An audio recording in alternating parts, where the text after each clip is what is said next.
Voilà, donc, comme vous le dites, nous avons toujours ce même problème qui revient à chaque saison de pluie. Les populations traversent des difficultés. Et si vous voyez la situation, ça c'est une deuxième pluie pour Thiès. Mais on a vu, depuis hier nuit, on est sur ce calvaire-là. Mais heureusement que l'État est en train de faire des... Bon, donc l'État est en train de voir la situation parce que déjà des techniciens sont venus ici avec les autorités administratives. Tout le monde est sorti pour sortir l'eau de chez eux. Donc là, c'est un peu compliqué, quoi. Bon, mais espérons qu'avec la démarche administrative, nous inviterons vraiment à régler ce problème définitivement. Et vous nous donnez l'occasion vraiment de remercier le gouverneur de la région de Thiès, le préfet du département et le sous-préfet de Thiès Nord, parce qu'ils ont œuvré pour nous aider. Bien que nous ayons une association, disons un comité, nous les avons contactés et posé le problème. Mais vraiment, ils nous ont beaucoup appuyés, parce qu'on a fait des journées d'assainissement dans le quartier, ils sont venus nous appuyer, ils nous ont apporté leur soutien. Donc c'est ce qui a un peu réconforté les populations. À l'heure actuelle, bon, c'est difficile, mais cela se déplie. Nous allons vraiment faire avec en attendant le démarrage des travaux. Mais en tout cas, nous sollicitons le... Oui, parce que le maire de Thiès Nord nous avait donné des camions de sable, des camions de latex, excusez-moi. Bon, nous avons donné une partie au poste de santé.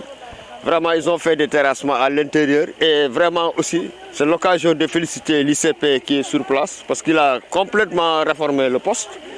Il s'est investi avec le comité de santé. Donc moi, je dis qu'ils ont réussi. Vraiment, à l'heure actuelle, le poste est un peu épargné, un peu. Mais il y a une autre partie qui reste, le logement est derrière. Donc il y a toujours le problème de l'eau, quoi.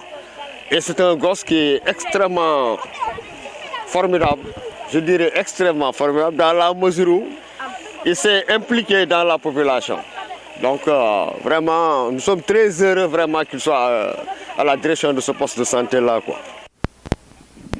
Bon, alhamdulilah ñu ngi dellu di sant yàlla bu baax di julli ci yonent yàlla Muhammad sallallahu alayhi wa sallam li moom yaakaar naa ne explication bu gudd bi sax daanaka jaru ko.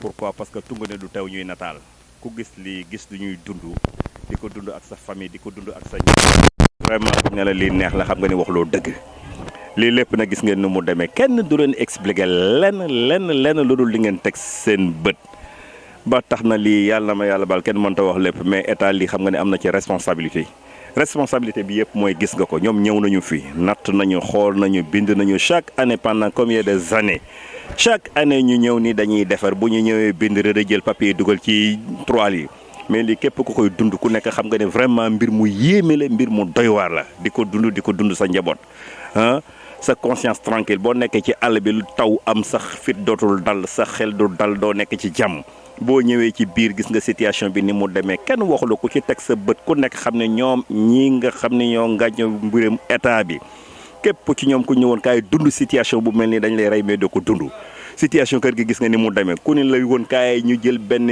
état dugal ko fii bu ñu la dugalee fii nga fanaan fii dañ lay rey mais doo fi fanaan pourquoi? Parce que gis nga ni mu demee ba tax na wax dëgg yàlla amatul dara lu ñu waroon wax lépp suñu collègues yi wax nañu ko ñëw ngeen xool ngeen gis ngeen situation bi ñoom gis nañu ko xam nañu li ñuy dund jéemuñu ci lenn lu dul taxaw di seetaan léegi nag comme que dañu mën a seetaan mais nañ dem jusqu'au bout rek yàlla baax na amul dara lu ma ciy wax asalaamaaleykum wa rahmatullah sama wax.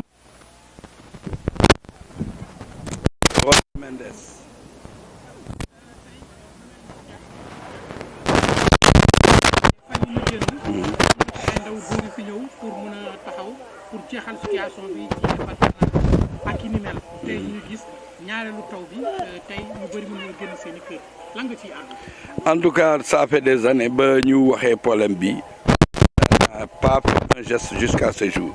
Beaucoup de personnes jaar nañ fii wax mais en fin de compte rien n'a été réglé jusqu'à ce jour. Nous vivons un calvaire. Calvaire bi mooy su nawet am jotee pour ñu génn suñu nous sommes dans l'eau.